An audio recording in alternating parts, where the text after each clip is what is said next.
Assalamualaikum warahmatullahi wabarakatuh. Kami dari kelompok tukang data pada kali ini akan mempresentasikan hasil penelitian kami mengenai penerapan data mining di bidang kesehatan.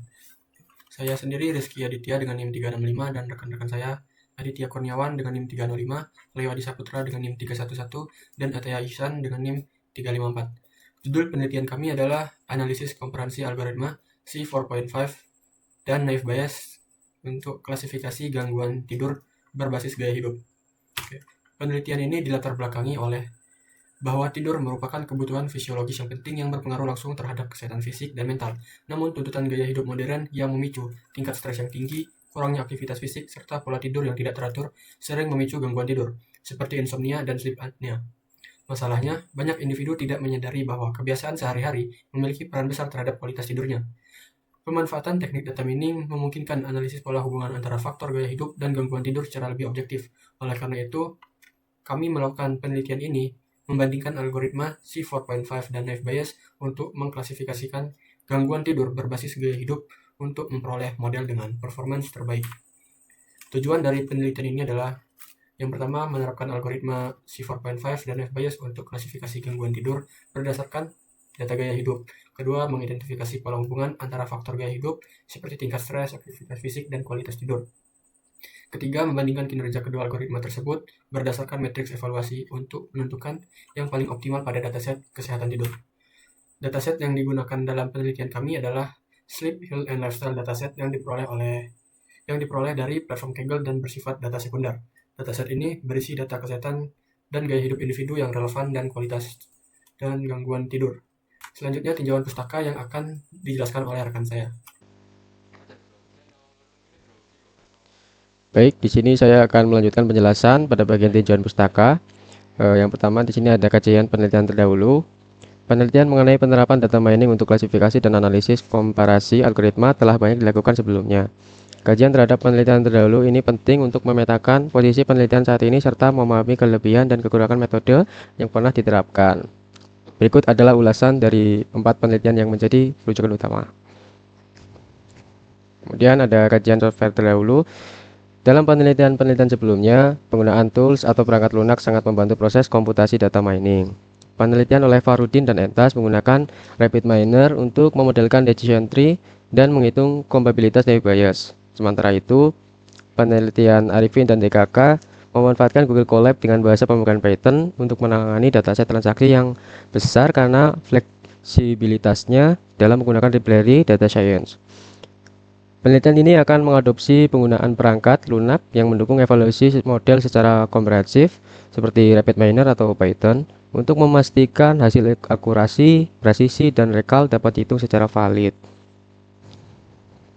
Kemudian pada bagian landasan teori merupakan konsep dasar yang digunakan sebagai acuan dalam memecahkan masalah penelitian, yaitu menggunakan sebagai berikut, di antara lainnya ada data mining, algoritma C45 atau decision tree, kemudian algoritma Naive Bayes, kemudian gangguan tidur dan gaya hidup, dan yang terakhir adalah evaluasi model.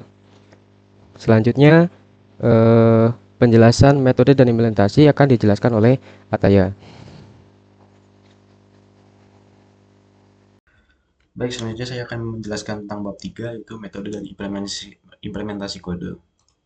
Yang pertama adalah meload dataset menggunakan library pandas untuk memproses lebih lanjut. Terus melakukan preprocessing, pertama melihat atributnya, lalu melihat apakah ada data yang kosong, lalu mengisi data yang kosong tersebut. Lalu selanjutnya adalah proses transformasi menggunakan encoding, di mana mengubah data kategorikal menjadi data numerik. Seperti ini, sebelumnya data blood pressure berupa data kategorikal diubah menjadi systolic pressure, dan systolic pressure merupakan data numerik. Lalu selanjutnya adalah transformasi lainnya, yaitu menggunakan mapping untuk mengubah kolom yang berupa kategorikal. Seperti ini, kolom yang sebelumnya berupa kategorikal diubah menjadi kolom numerik. Lalu selanjutnya adalah training dan testing. Data X merupakan data fitur dan data Y merupakan data label. Lalu men-split data, membagi data menjadi data train dan menjadi data test dengan TSS 0,2 dan NMSAT 42. Lalu selanjutnya adalah melakukan pemodelan menggunakan Gaussian NB, yaitu berupa model Naive Bayes, dan menggunakan decision tree classifier untuk model decision tree atau C45.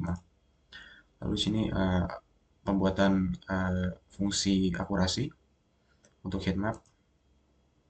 Ini adalah heatmap untuk naive Bayes. Ini adalah hasil classification report dari naive Bayes. Kita bisa lihat precision dan recall serta akurasinya. Ini adalah heatmap untuk decision tree. Ini adalah classification report untuk decision tree. Bisa lihat precision, recall, dan akurasinya. Selanjutnya adalah hasil dan pembahasan yang akan dibahas oleh teman saya, Aditya Kurniawan. Baik, saya masuk menjelaskan untuk hasil pada kelas non, model kesulitan membedakan kelas. Dari 19 prediksi ya di plotting model, hanya 13 yang benar-benar non. Sisanya adalah kesalahan prediksi kelas, insomnia, dan sleep apnea. Ini ditunjukkan oleh precision kelas non yang rendah, yaitu 0,68. Deteksi insomnia, meskipun presisinya tinggi, rectal life bias untuk insomnia lebih rendah daripada decision tree. Model melewatkan 3 orang penderita insomnia dan menganggapnya tidak memiliki gangguan tidur. Total kesalahan. FBIS menghasilkan total 10 kesalahan prediksi dari 75 data uji. Lebih banyak dibandingkan dari tree. Lalu pada kesimpulan, performa C45 itu lebih unggul, yaitu 91% daripada FBIS yang hanya 87%. C45 sangat presisi mengenali insomnia. Sebaliknya, FBIS rawan false negatif. Kelemahan FBIS memiliki presisi yang rendah pada kelas normal. Asumsi independensi filosofi tidak cocok untuk data gaya hidup yang saling berkorelasi.